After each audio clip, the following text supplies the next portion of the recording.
Shakira. Oh, Sony downhill. Sony! Oh no! Austin! And a foul! A big moment for Big Red! And there you have it. The Washington Mystics might be the biggest surprise in the WNBA right now. This was supposed to be a rebuilding season.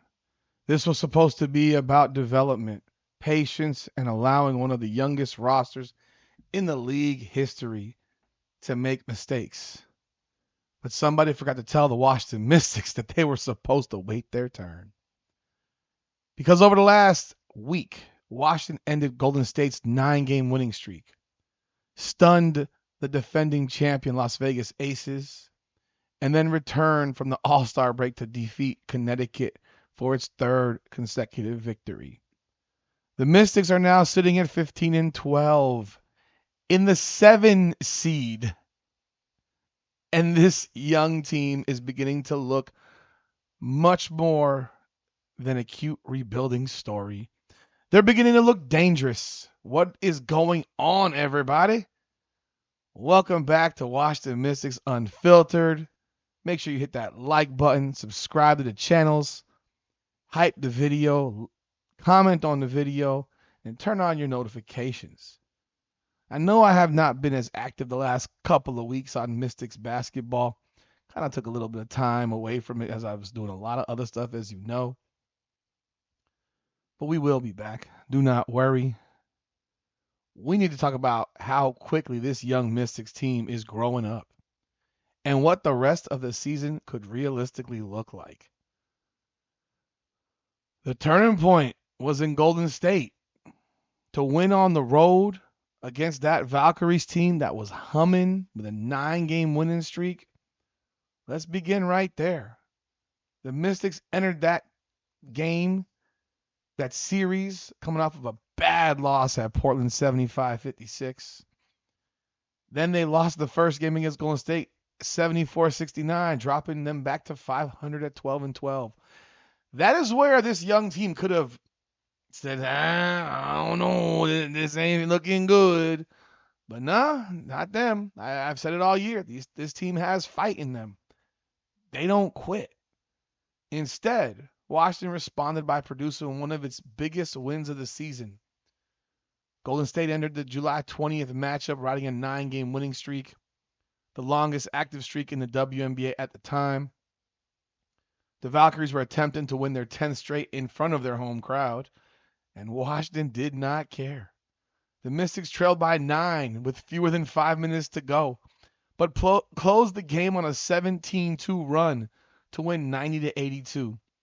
This wasn't just a victory. It was Washington's first win over Golden State in franchise history. I mean, we got to remember they were an expansion team last year, so keep that in mind. But it did come against one of the hottest teams in WNBA. Kiki Irfin was outstanding, 23 points, 12 rebounds, 4 assists. Shakira Austin dominated the paint, 15 points, 15 rebounds. Sonia Citron, 17 points, 6 assists. That's exactly what Washington envisioned when it committed to the building around the young core. Kiki provided the force, Shakira controlled the paint, Sonia supplied the poise and playmaking. Most importantly, the Mystics didn't quit and they didn't panic when the game got away from them or seemed like it was getting away from them. They defended, dominated the glass, and they executed in winning time. That was the first sign that this team was beginning to grow up. That comeback, big time. 2 nights later, though, you just saw the ending of what happened there. They went back home, took on the defending champs, the Las Vegas Aces, the 4-time league MVP, A'ja Wilson. And what happened next may have completely changed the trajectory of the season. The Aces got 38 from A'ja Wilson. They got 24 from Jackie Young, combined for 62 points. And the Aces had a 7-point lead going into the fourth quarter. The Mystics were down 9, 91-82 late in the game. against a veteran championship team. That should have been the end of it. But the Mystics did not quit. Once again, they refused to go away. Sonia Citron attacked the basket. Michaela Onyenware connected on an enormous three. Georgia Amor delivered some timely buckets. Kiki Arifin battled on the glass. Then Shakira Austin took over.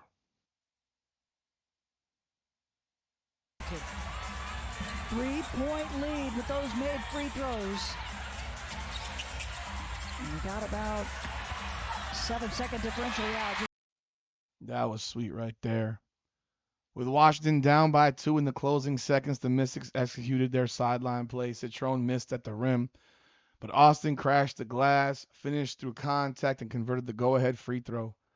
Chelsea Gray missed the final attempt at the other end, and Washington completed that comeback 100-99. That was a statement. Shakira Austin finished with 25 points and 6 rebounds. Citron had 20 points and 8 assists, a career high. Iriafin added another double-double, while Lauren Betts came off the bench and had 13 points.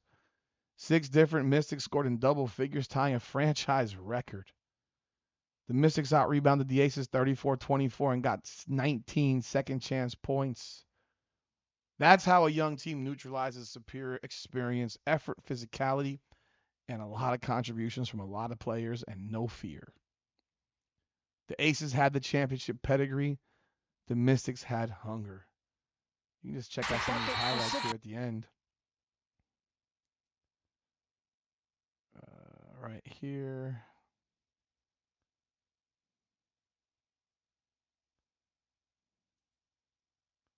It's not a bad foul. This is keeping the Actually move it a little bit more further. pressure. This is the game winner again. You already saw. And communicate so that you're not caught again. Her following up on that. Big. Oh my goodness. And of course you saw that she hit the layup. I'm sorry, the free throw after that to win the game. The victory over Vegas in Washington sent them into the All-Star break with big-time momentum, back-to-back wins after back-to-back losses. And they had to face a Connecticut team that they know they're better than, but quite frankly, the Mystics have had a problem with playing down to opponent levels, allowing games to get slowed down by some opponents. And the Sun had only come in with 7 wins. The Mystics were now expected to win. But could they come back from the break focused, avoid the emotional letdown, and handle business? The answer was yes. The Sun jumped out with 33 points in the first quarter, but the Mystics responded in the second and third and built an 18-point lead before winning 92-84. Citron had 22 points, 4 assists. Kiki had another 20-point, 10-rebound game. It wasn't the drama of Golden State or Vegas, but it was important. You handle business when it's put in front of you. Young teams can get excited for the champions. They can get excited for the face of the league. They can get it, or the presumed face of the league by Vegas. They can get excited for the hottest team in the league. But they also lose to bad teams. And the Mystics are now showing that they have maybe grown up a little bit. And we are now at game 27. They're 15-12. They're the 7th seed. And they're going into the end of the season, the last 17 games. And tonight they play the Dallas Wings in a big, big game. It's going to be a tough one for them. Another tough game against a really good team. And quite frankly, I expect them to play well. It could very well be a track meet because sometimes that happens, but they are at home. And we will be live on the call for this one. So jump on board. Now, the foundation of Washington's success is not complicated. The team rebounds. They rank first in the WNBA in rebounding. And their physicality on the glass repeatedly gives them extra possessions. Shakira Austin's averaging approximately 15 points and 9.4 boards. Kiki Irifin's averaging 15 points, 9.3 boards. That means that the Mystics have 2 players averaging close to a double-double, and both can punish teams inside. Then you got Sonia Citron, who's averaging 17.4 points, 3.8 rebounds, and 3.8 assists. She's obviously Washington's most reliable perimeter scorer on a team that lacks a lot from the perimeter. And she's also become more of a facilitator, which is good for her, but at times I wonder if it's the best thing for her because they have an issue at point guard. Kiki and Sonia are no longer simply promising young players. They are two-time All-Stars serving as the foundation of a playoff team. Austin is only 26, but on this roster, she's a veteran. Her health, rebounding, and interior scoring elevate the Mystics' ceiling considerably. Lauren Betts, Cody McMahon, and the rest of the young players don't need to carry the team. They only need to supply productive minutes around the court, even though I would love to see Lauren Betts play a lot more. That's a much more realistic formula. However, they still have weaknesses. They rank near the bottom of the league in scoring and are shooting below 30% from three as a team. They also commit close to 17 turnovers per game, which we have seen time and time and time again. Against Vegas, they shot a ridiculous 53.8% from three. That's like not even in their vocabulary. It was fantastic, but it's not sustainable. The rebounding is sustainable. The defensive effort is sustainable. But hot three-point shooting like that is not. Playoff opponents will collapse into the paint. They will make it harder for Shakira Austin and Kiki Irfin, and they'll force guards to make threes. Georgia Amor's development is critical, but we've seen what we've seen. She shows flashes at times, but then disappears at times. This team has the talent to reach the postseason. I said at the beginning of the year they could be an 8 seed. Well, right now, they could be a 6 seed. They're that close. Whether it can win once it gets to the playoffs will depend on shooting, ball security, and late game execution.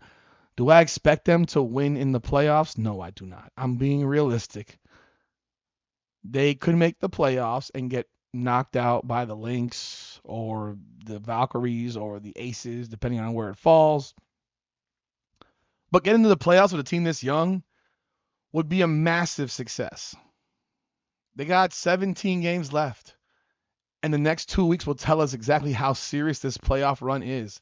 They face Dallas twice, tonight being the first one at home, followed by Atlanta, Phoenix, and 2 more games against Vegas.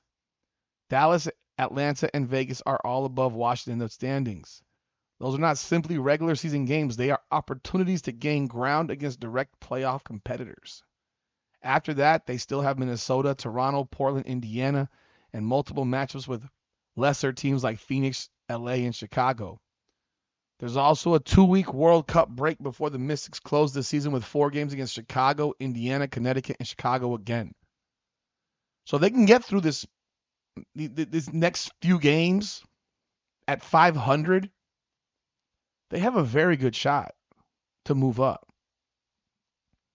Because after these next few games against Dallas and Atlanta and Vegas, that's 5 of their next 6. You're talking now they got 33 games. That means they have 11 games left. The only 2 teams that would be considered good are Minnesota and Indiana. They do have Indiana a couple of times, and they have Minnesota once. So if they can get through those 6 at 3-3 and put them at 18-15, they got a very good shot. Here's my realistic projection. The Atlanta game will be the game that I think will be the determining factor as to where the Mystics end up. Because at this point I am almost 100% certain that the Mystics will at least, at the very worst situation, be the 8 seed. Because at 15-12, they're tied with the Liberty, but they have a higher winning percentage than the Liberty right now. And the next team behind them is the Portland Fire, and they're 4.5 games back. It would take an absolute collapse by the Mystics and the Portland Fire going on an absolute tear to make up that difference in 17 games. So consider the fact that if the Mystics went 9-8 over its final 17 and finished 24-20, that would be absolutely fantastic. Because last year they were 16-28. which is pretty damn impressive. And a couple of years before that, they were 14-26. So if you go 9-8 and you're 24-20, well, you're probably the 8th seed. I would guess you're probably the 8th seed.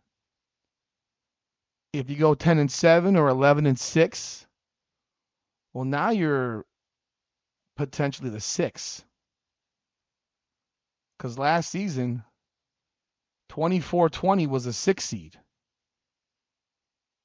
So if you're 25-19 or 26-18, you're potentially a 5 or a 6 seed. And it's doable.